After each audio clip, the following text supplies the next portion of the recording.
Welcome to our channel. So మనకు postal department నుంచి ఒక మంచి నోటిఫికేషన్ అనేది రావడం జరిగింది. సో ఎవరికైతే 10th మంచి మార్క్స్ వచ్చి తర్వాత ఫైనాన్షియల్గా కానీ లేకుంటే వాళ్ళు చదవడానికి ఇంట్రెస్ట్ లేక తర్వాత ఎడ్యుకేషన్ అనేది కంటిన్యూ చేయకుండా ఎవరైతే 10th వరకు చదివి మంచి మార్క్స్ ఉన్న వాళ్ళు జాబ్ చేయాలనుకుంటే ఈ యొక్క నోటిఫికేషన్ అనేది మీకు ఉపయోగపడుతుంది. సో మీకు మంచి అవకాశం అనమాట. మీకు గవర్నమెంట్ సెక్టార్లో మీరు వర్క్ చేసుకోవడానికి ఓన్లీ మీరు 10th వరకు చదివినా సరే దీంట్లో మీరు అప్లై చేసుకోవచ్చు. సో మనకు పోస్టల్ డిపార్ట్మెంట్ నుంచి మనకి ఒక నోటిఫికేషన్ అనేది రావడం జరిగింది. సో దీని గురించి మనం ఫుల్గా ఈ డీటెయిల్స్ అనేది చూద్దాం. సో మీరు ఇంటర్ వరకు చదివినా సరే మీకు 10th మంచి మార్క్స్ ఉండి సో మీరు జాబ్ చేయాలనుకుంటే ఈ యొక్క నోటిఫికేషన్కి మీరు అప్లై చేసుకోండి. సో దీనికి ఎలాంటి ఎగ్జామ్ కూడా ఉండదు. ఓన్లీ మీకు 10th వచ్చిన మార్క్స్ని బేస్ చేసుకొని మాత్రమే మీకు జాబ్ అనేది ఇవ్వడం జరుగుతుంది. కాబట్టి మీకు తప్పకుండా మీరు అందరూ కూడా అప్లై చేసుకోండి. సో మనం దీని గురించి డీటెయిల్స్ అనేది తెలుసుకుందాం. సో మనకి ఇది పోస్టల్ డిపార్ట్మెంట్ నుంచి రావడం జరిగింది.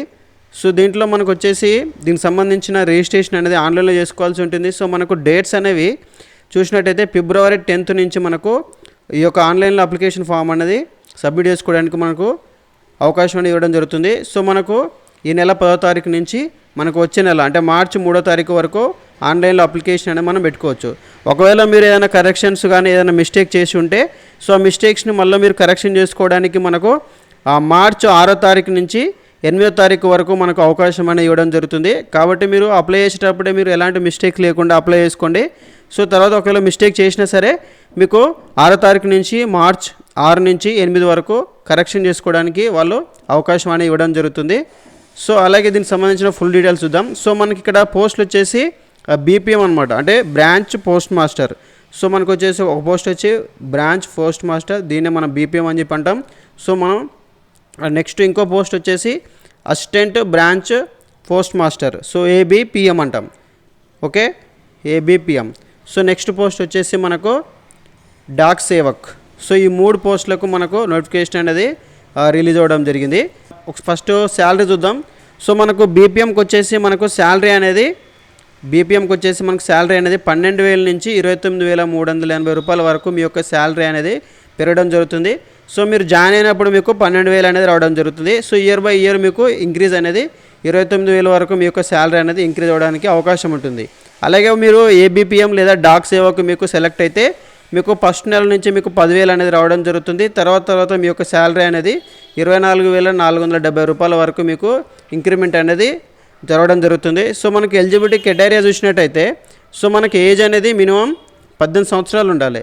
సో మనకు మినిమం వచ్చేసి 18 సంవత్సరాలు ఉండాలి. మ్యాక్సిమం వచ్చేసి మనకు 40 సంవత్సరాల వరకు ఉండొచ్చు. సో మనకు ఏజ్ రిలాక్సేషన్ కూడా ఉంటుంది. As per the government rules ప్రకారం మనకు ఏజ్ రిలాక్సేషన్ అని ఉంటుంది.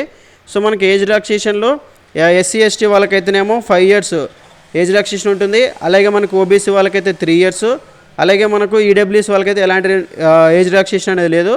సో మనకు PW క్యాండిడేట్స్ అయితే 10 years ఉంటుంది. అలాగే మనకు PW క్యాండిడేట్ అయ్యండి అతను OBC క్యాండిడేట్ అయితే 13 years వరకు ఏజ్ రిలాక్సేషన్ ఉండడం జరుగుతుంది. అలాగే మనకు SC ST క్యాండిడేట్ అయ్యండి అతను PWD క్యాండిడేట్ అయితే 15 years వరకు కూడా మనకు ఏజ్ రిలాక్సేషన్ అనేది ఉండడం జరుగుతుంది. సో నెక్స్ట్ చూసినట్టయితే మనకు క్వాలిఫికేషన్ చూసినట్టయితే మీకు దీనికి క్వాలిఫికేషన్ వచ్చేసి ఓన్లీ మీరు 10th అనేది పాస్ అయ్యి ఉండాలి.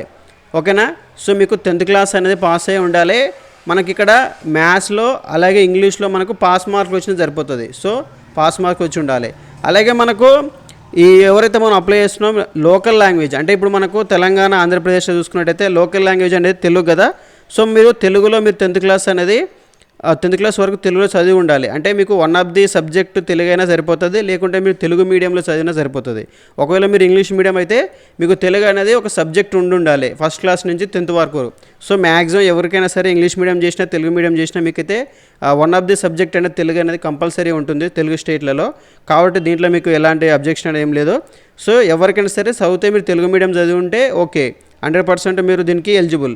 ఒకవేళ మీరు ఇంగ్లీష్ మీడియం చదివి ఉంటే వన్ ఆఫ్ ది సబ్జెక్ట్ అనేది మీకు తెలుగు అనేది ఉండాలి. సో మ్యాక్సిమం అందరికీ తెలుగు అనేది 100% ఉంటుంది. నెక్స్ట్ మనకి ఎలా అప్లై చేసుకోవాలంటే దీనికి సంబంధించిన లింక్ అనేది నేను డిస్క్రిప్షన్లో ఇస్తాను. సో డిస్క్రిప్షన్లో దాని యొక్క లింక్ అనేది ఇస్తాను. సో ఈ యొక్క సైట్ లింక్ అనేది డైరెక్ట్గా నేను డిస్క్రిప్షన్లో ఇచ్చేసాను. సో మీరు డైరెక్ట్గా అక్కడికి వెళ్ళేసి ఆ లింక్ మీద క్లిక్ చేయగానే మీకు ఆ పేజ్ అనేది ఓపెన్ అవ్వడం జరుగుతుంది. సో ఆ పేజ్లోకి వెళ్ళేసి మీరు అప్లై అనేది చేసుకోవచ్చు. సో మీరు మొబైల్లో కూడా చేసుకోవచ్చు. సో మనకు ఇక్కడ మెరిట్ లిస్ట్ అనేది మనకు ఓన్లీ 10th క్లాస్లో మనకు వచ్చిన మార్క్స్ని బట్టే వాళ్ళు మెరిట్ అనేది ఇవ్వడం జరుగుతుంది. సో మీకు 10th క్లాస్లో ఎవరికైతే ఎక్కువ మార్కులు వస్తే వాళ్ళకి 100% రావడానికి ఛాన్స్ అనేది ఉంటుంది. సో ఫీ వచ్చేసి మనకు 100 రూపీస్ అనేది పే చేయాల్సి ఉంటుంది. ఎవరైతే మనకు ఎస్సీ ఎస్టీ పీడబ్ల్యూడీ క్యాండిడేట్స్ ఎవరైతే ఉంటారో, అలాగే ఫీమేల్స్ కూడా ఎవరైతే ఉంటారో వీళ్ళందరూ కూడా మనకు ఫీ అనేది పే చేయాల్సిన అవసరం లేదు. సో వీళ్ళు కాకుండా మిగతా వాళ్ళు ఎవరైనా సరే 100 రూపీస్ అనేది పే చేయాల్సి ఉంటుంది. సో మనకు 100 రూపీస్ అనేది చాలా తక్కువనే కదా, సో ఎవరైనా అప్లై చేసుకోవచ్చు. సో ఓకే, మనకు నెక్స్ట్ మన తెలుగు స్టేట్లలో ఆంధ్రప్రదేశ్ అలాగే తెలంగాణలో ఎన్నెన్ని పోస్టులు ఉన్నాయో ఒకసారి చూద్దాం. సో మనకి చూడండి, ఆంధ్రప్రదేశ్లో మనకు చూసినట్లయితే ఫస్ట్ది యూఆర్లు అయితే మనకు మొత్తం ఎన్ని ఉన్నాయి పోస్టులు, 553 పోస్టులు అనేది ఉండడం జరిగింది. అలాగే మనకు ఓబీసీ అయితే చూడండి, ఇక్కడ యూఆర్ అయితే మనకు 553, అదే ఓబీసీ అయితే 239, అదే ఎస్సీ వాళ్ళకైతే 157, అదే ఎస్టీ వాళ్ళకైతే 63, అదే మనకు ఈడబ్ల్యూఎస్ వాళ్ళు చూడండి 159 పోస్టులు అనేది ఉండడం జరిగింది. సో ఎవరికైనా సరే ఈడబ్ల్యూఎస్ వాళ్ళు ఎవరైనా ఉంటే అప్లై చేసుకుని మీకు 100% రావడం జరుగుతుంది. సో అలాగే మనకు పీడబ్ల్యూడీఏ అయితే 7, పీడబ్ల్యూడీబీ అయితేనేమో 14, పీడబ్ల్యూడీసీ అయితేనేమో 22 ఉన్నది, పీడబ్ల్యూడీడీఈ అయితేనేమో 1 ఉన్నది.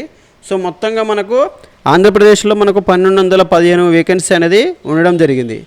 ఓకే, సో అదే మనకు తెలంగాణ వాళ్ళకి చూడండి, సో యూఆర్ అయితే మనకు 240 ఉండడం జరిగింది యూఆర్ అయితే. అలాగే మనకు ఓబీసీ అయితే 117, అదే మనకి ఎస్సీ అయితే 70, ఎస్టీ అయితే 28. సో ఉండడం మొత్తంగా చూసినట్టయితే మనకు తెలంగాణలో 519 అనేది ఉండడం జరిగింది. ఓకే, సో నేను ఈ యొక్క వీడియో కింద డిస్క్రిప్షన్లో లింక్ ఇస్తాను. సో ఆ లింక్ మీద క్లిక్ చేసినట్టయితే మీకు సో మీరు ఈ పేజీలోకి వస్తారు డైరెక్ట్గా. సో ఈ పేజీలోకి వచ్చేసిన తర్వాత ఇక్కడ మీరు ఆంధ్రప్రదేశ్ అయితే ఆంధ్రప్రదేశ్ అని, ఒకవేళ మీ తెలంగాణ అయితే తెలంగాణ అని క్లిక్ చేసినట్టయితే నెక్స్ట్ మీకు ఇంకో పేజ్ అనేది ఓపెన్ అవ్వడం జరుగుతుంది. సో ఇలా ఓపెన్ అవుతుంది. సో ఇప్పుడు ఇది ఆంధ్రప్రదేశ్ కదా, ఇలా ఓపెన్ అవుతుంది. ఒకవేళ తెలంగాణ వాళ్ళైతే ఇలా మనకి తెలంగాణ సర్కిల్ అని చెప్పి చూపిస్తుంది. సో మీరు ఏ సర్కిల్కి అప్లై చేయాలనుకుంటున్నారో ఫస్ట్ మీరు డిసైడ్ చేసుకోవాలి. ఎందుకంటే మనకు ఓన్లీ ఒక్క సర్కిల్కి మాత్రమే మనం అప్లై చేసుకోవచ్చు. అంతేగాని మీరు అన్నిటికీ అప్లై చేసారనుకోండి మీ యొక్క అప్లికేషన్ అనేది క్యాన్సిల్ అవ్వడం జరుగుతుంది. సో మీరు ఏదైనా ఒక సర్కిల్కి మీరు దేనికైతే అప్లై చేయాలనుకుంటున్నారో దానికి మాత్రమే అప్లై చేసుకోవాలి. ఒకవేళ మీకు ఆ సర్కిల్ ఎన్ని పోస్టులు ఉన్నాయని మీకు తెలుసుకోవాలనుకుంటే సో ఇక్కడ లింక్ ఇస్తాను. సో డైరెక్ట్గా మీకు ఇక్కడికి వస్తారు. ఒకవేళ మీరు తెలంగాణ వాళ్ళు అయితే ఇక్కడ మీకు ఏ డిస్టిక్ కావాలి, ఒకవేళ మీకు నల్గొండ కావాలనుకోండి, సో నల్గొండ సెలెక్ట్ చేసుకొని ఇక్కడ సెలెక్ట్ డివిజన్ ఉంది కదా, సో దీంట్లో మనం చూసినట్టయితే హైదరాబాద్ చూసినాం అనుకోండి, హైదరాబాద్ సిటీ. సో ఇక్కడ వి పోస్టులు అని చెప్పి కొట్టగానే మనకు దానికి సంబంధించిన ఎన్ని పోస్టులు ఉన్నాయి, అక్కడ ఏ కేటగిరీ వారికి పోస్టులు అనేవి అవైలబుల్ ఉన్నాయని చెప్పి ఇక్కడ మనకు చూపించడం జరుగుతుంది. ఓకే, సో ఇక్కడ చూడండి, సో ఇలా మనకు కనిపిస్తుంది. సో ఓకే, ఇలా కనిపిస్తుంది. సో పిన్ కోడ్, అది ఏ ఏరియాలో లొకేట్ అయి ఉన్నది ఆఫీస్ అనేది, సో దీనికి సంబంధించిన పూర్తి వివరాలు అనేవి ఇక్కడ వస్తాయి. సో మనకి ఇక్కడ ఎన్ని పోస్టులు ఉన్నాయి అనేవి కూడా ఇక్కడ చూపించడం జరుగుతుంది. సో మనకి ఇక్కడ ఏ కేటగిరీ వాళ్ళకు ఉంది, ఎస్సీ వాళ్ళకు ఉందా, యూఆర్ వాళ్ళకు ఉందా, ఓబీసీ వాళ్ళకు ఉందా, యూఆర్ వాళ్ళకు ఉందా, సో ఇక్కడ మనకు కనిపించడం జరుగుతుంది. సో ఎన్ని పోస్టులు ఉన్నాయి, ఇక్కడ పక్కన కనిపిస్తుంది కదా 11 అని, సో ఇవన్నీ కూడా ఎన్ని పోస్టులు ఉన్నాయని. సో కాబట్టి మీరు ఈ పోస్టుల సంఖ్య చూసుకొని మీకు ఎక్కడైతే అప్లై చేయాలనుకుంటున్నారో ముందుగానే మీరు వెబ్సైట్లోకి వచ్చేసి ఇక్కడ మీరు మీ యొక్క పోస్టుల సంఖ్య ఎక్కడ ఉంది, మీరు ఏ సర్కిల్కి అప్లై చేయాలనుకుంటున్నారో ఫస్ట్ మీరు ఫిక్స్ అయిపోయిన తర్వాత నెక్స్ట్ మీరు అప్లికేషన్ ఫామ్కి ఇక్కడ మనకు అప్లై లింక్ అని చెప్పి ఉంది కదా ఇక్కడ. సో ముందుగా మీరు రిజిస్ట్రేషన్ చేసుకోవాలి, తర్వాత అప్లై ఆన్లైన్ చెప్పి కొట్టేసి నెక్స్ట్ మీరు ఒకవేళ పేమెంట్ చేయాల్సి ఉంటే పేమెంట్ అనేది ఆటోమేటిక్గా మనకు నెక్స్ట్ పేజ్లో ఓపెన్ అవ్వడం జరుగుతుంది. సో అలా మీరు చేసుకోవాల్సి ఉంటుంది. సో మీరు ఇక్కడ ఓన్లీ గుర్తుపెట్టుకోవాల్సిన విషయం ఏంటంటే ఓన్లీ మీరు ఏదైనా ఒక్క సర్కిల్కి మాత్రమే అప్లై చేయాలి. మీరు ఇక్కడ 4-5 సర్కిల్కి అప్లై చేశారనుకొని మీ అప్లికేషన్ ఫామ్ అనేది క్యాన్సిల్ అవ్వడం జరుగుతుంది.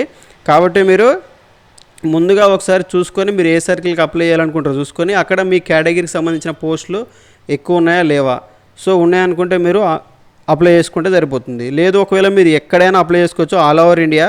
సో ఎక్కడైనా మీరు అప్లై చేసుకోవచ్చు. ఇది సెంట్రల్ గవర్నమెంట్ సంబంధించింది కాబట్టి మీరు అదర్ స్టేట్లలో కూడా మీరు అప్లై చేసుకోవచ్చు. కానీ అదర్ స్టేట్లో ఏదైతే లోకల్ లాంగ్వేజ్ ఉందో సో ఆ లోకల్ లాంగ్వేజ్ మీకు వచ్చి ఉండాలి. సో వచ్చినప్పుడు మాత్రమే మీరు దానికి అప్లికేషన్ అనేది పెట్టుకోవడానికి మీకు ఎలిజిబిలిటీ అనేది ఉంటుంది.